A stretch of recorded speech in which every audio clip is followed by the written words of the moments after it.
Hey there, cats and kitties. I am the Blues Man, Johnny Blues, and with this video, I'll be discussing my thoughts on Season 2, Episode 7 of the Orville, entitled Deflectors. And this was a superb episode. Just spectacular. I mean, this is like everything I want in a Star Trek or sci-fi type of episode, you know? It constantly was throwing me for a loop and kept me guessing and actually had me chuckling time and time again all throughout with just little subtle things. Mercer going into Kelly's, sort of office, I guess you could say, and having the cookie bouquet. And he's excited that she's going to let him have it. You know, these taste good. They're good cookies. I can have it? Really? All right, awesome. And then he makes off with it. Gave me a chuckle. And little things like that throughout the episode. The big plant dude. That was Bruce Willis voicing that guy, right? It sounded a lot like Bruce Willis. And just little things like that that usually would take me out of an episode. I felt the mix of this episode was just perfect between the drama and the twists and turns in that drama, the shocks and surprises that I just did not see coming, and how impactful and emotional that was with these little comedic beats, you know, going back and forth. And this was the perfect ratio. This was the perfect episode of this series of the Orville. It's the best episode yet as far as I'm concerned, and it really solidified for me the Tala character, who I've talked about in these video discussions.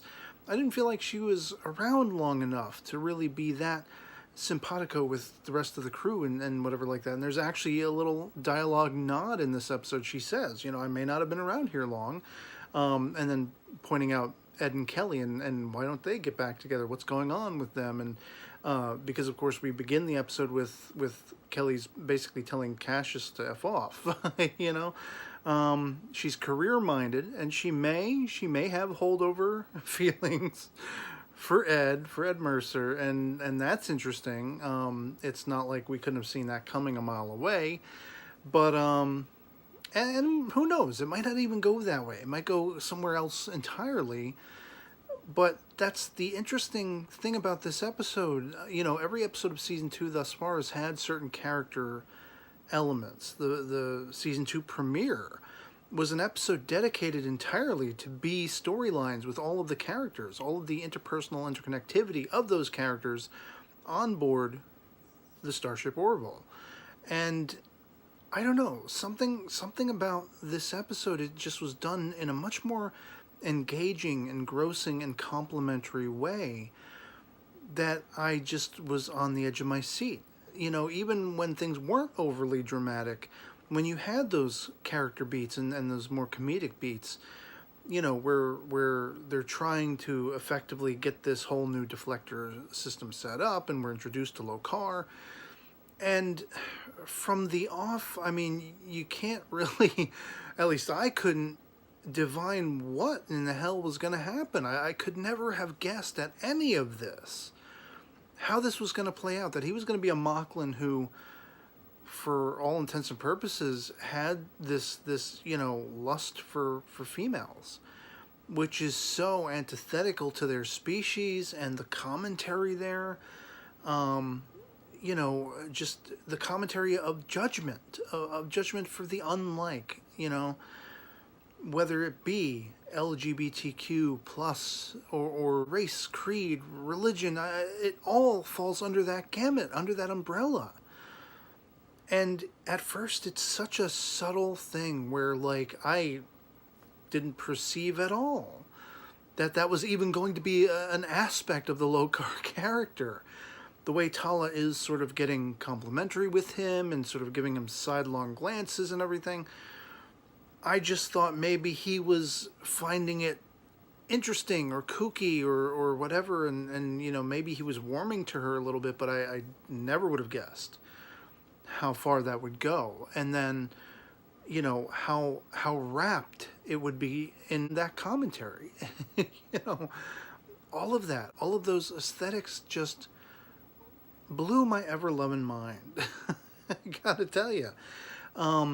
From his effectively, I guess you could say, coming out, his revealing to Tala his feelings for her, wanting to explore that, feeling trapped, feeling, because of Moclan's society, just feeling like he's a caged animal, and wishing in any way, shape, or form he could break free from it. And just the heartbreaking tragedy, but not before, we're completely thrown for a loop, thinking, oh crap, Clyden came in and murdered him.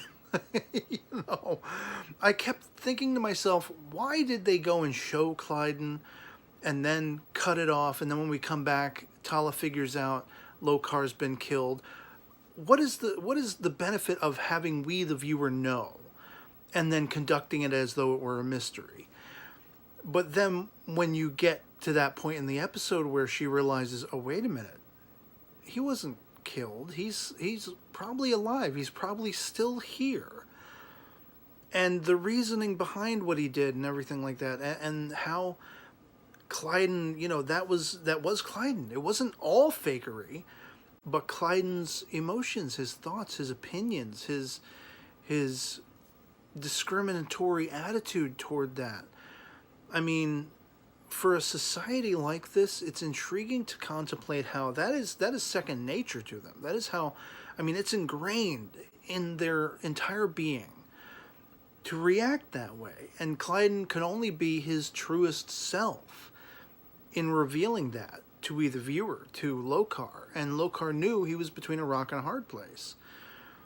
He had disgraced his family. He had disgraced his entire lineage. I don't know how far and wide his concerns were along those lines. He was reacting very much in a self sort of preservation idea of, I need to get away from this place. If I'm ever going to be able to have the freedom to be who I am, I can't do it here.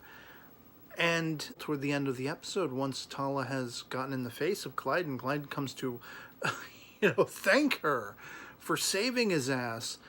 They got me 3 times where I got very emotional, and I was actually welling up with tears. The first came when she finally figures out where Lokar is on board the shuttle, and he's utilized the shuttle's cloaking mechanism to, as he says, like sort of refract the image or refract the cloak to hide himself, and he would sneak away at some point if he got away with this. And the actor, as he's confronted with the reality of the scenario that Tala is not allowed to just let him go, the actor begins to cry under the weight of that realization, and that hit me. It was the first real solid blow to the chops, and my eyes started welling up. But I was compelled and I was intrigued because of this mystery, and suspecting that Clyden couldn't have been the killer, suspecting that maybe the captain of the Moclan vessel or some other Moclan had done it, had somehow surreptitiously snuck aboard the Orville and orchestrated this because they knew this fact about Lokar. I was even beginning to wonder if maybe when Tala goes and talks to Bortus to feel him out about things, I almost thought the impression I was starting to get was, could he have had something to do with this? Sort of pay Clyden back for what happened to their child? I didn't know. I was speculating openly.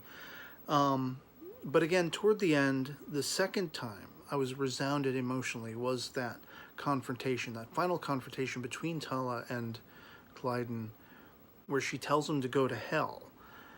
You see me walking down the corridor, go the other direction.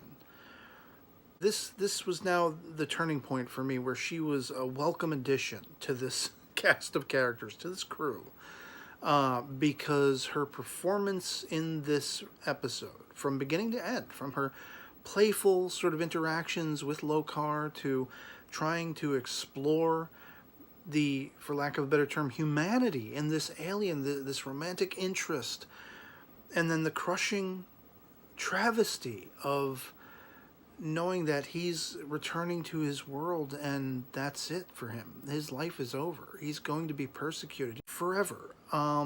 Perhaps tortured. we don't know. This is a species who stabs the significant other with the intention of killing them upon divorcing. And they eat their ex's teeth, apparently.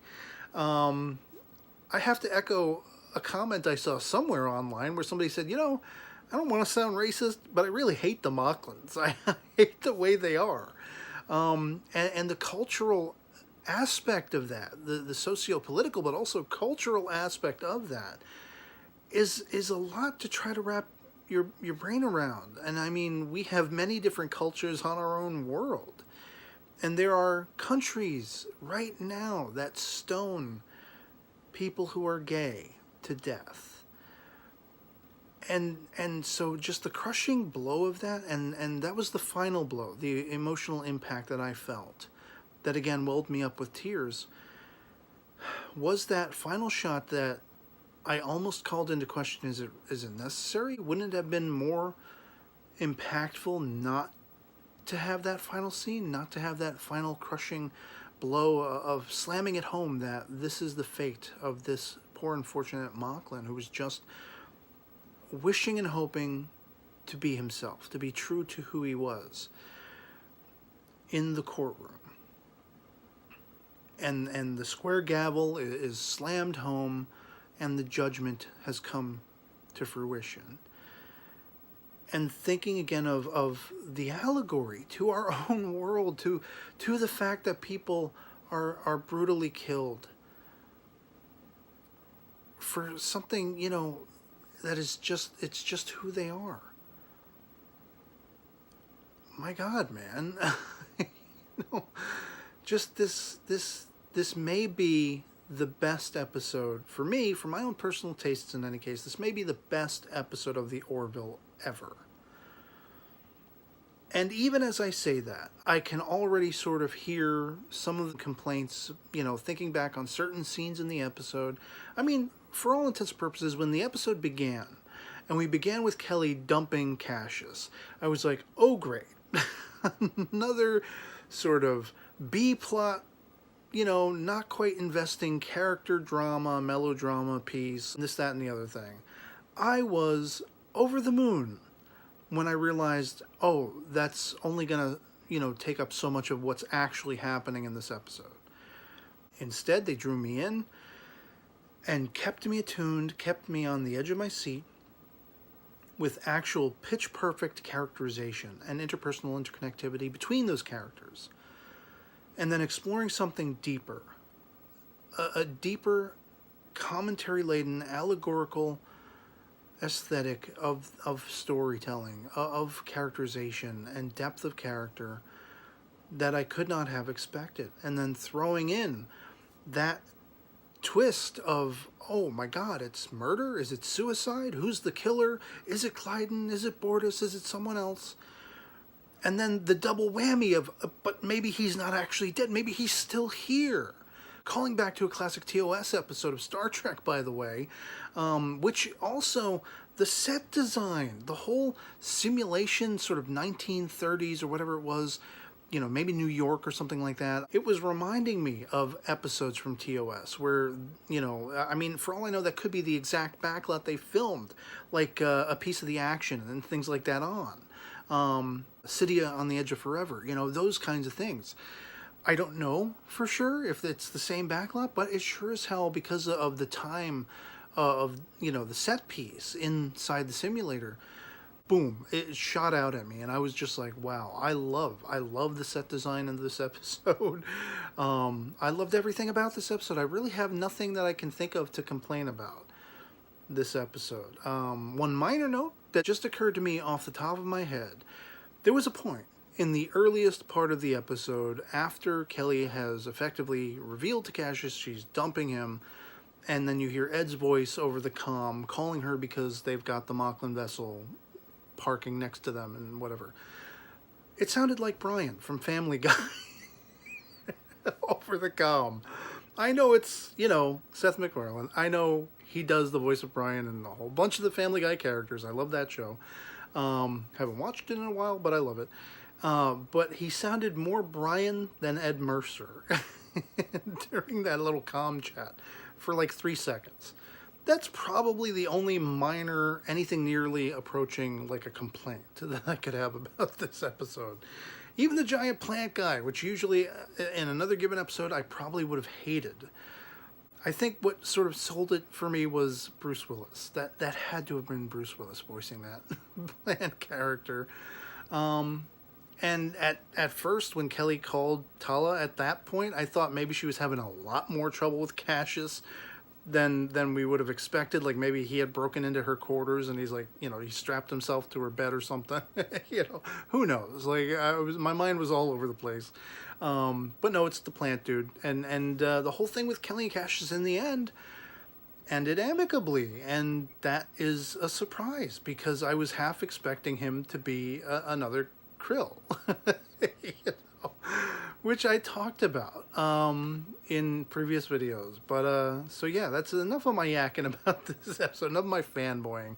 At this juncture, I'd like to hear from you guys in the comments below what you thought of episode 7 of season 2 of the Orville Deflectors. Love it or hate it, anything goes in the comments below. Just be respectful, sharing your opinions, and respectful of others. And also, if you enjoyed this video and would like to consider supporting my channel, please have a look at my PayPal contribution link posted both in the description as well as the comments below. It affords you options very much akin to Patreon, where you can set up a monthly contribution, a one-time only kind of thing. Send me a personal message alongside a contribution where you can request topics I may discuss in the future, ask for shout-outs, things like that, make recommendations, and yeah, anything you saw fit to send my way would be 2 thumbs up for me and secure my longevity on YouTube as a direct line of support to me. And so until the next one, that'll be pretty much it for me on this. Hope this video finds you well, and I'll catch you all later. Peace.